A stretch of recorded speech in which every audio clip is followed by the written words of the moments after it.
மக்களவை எதிர்க்கட்சித் தலைவர் ராகுல் காந்தியை திமுகவின் முரசொலி நாளேடு தொடர்ந்து விமர்சித்து வருவதை நிறுத்திக் கொள்ள வேண்டும் என நாடாளுமன்ற உறுப்பினர் ஜோதிமணி வலியுறுத்தியுள்ளார்.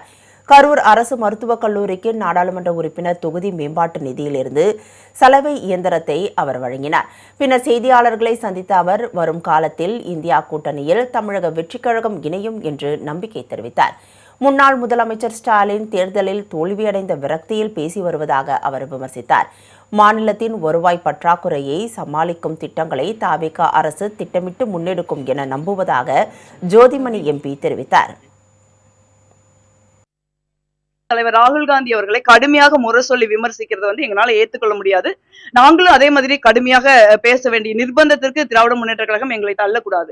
இந்தியாவின் நலன்களை பாதுகாப்பதற்கும் இந்தியாவை பாஜகவிடமிருந்து மீட்டெடுப்பதற்குமான ஒரு கூட்டணி. அந்த கூட்டணியில நம்ம கருத்து வேறுபாடுகள் இருக்கலாம், கசப்புகள் இருக்கலாம். அதை நம்ம மறந்துட்டு நாட்டுக்காக நம்ம நிக்கணும். அதுதான் ரொம்ப முக்கியம் நான் நினைக்கிறேன். அது மாதிரி முரசொல்லி இந்த மாதிரி தரம் குறைந்த தாக்குதலை தலைவர் ராகுல் காந்தி அவர்கள் மீது நடத்துவதை நிறுத்திக் கொள்ள வேண்டும்.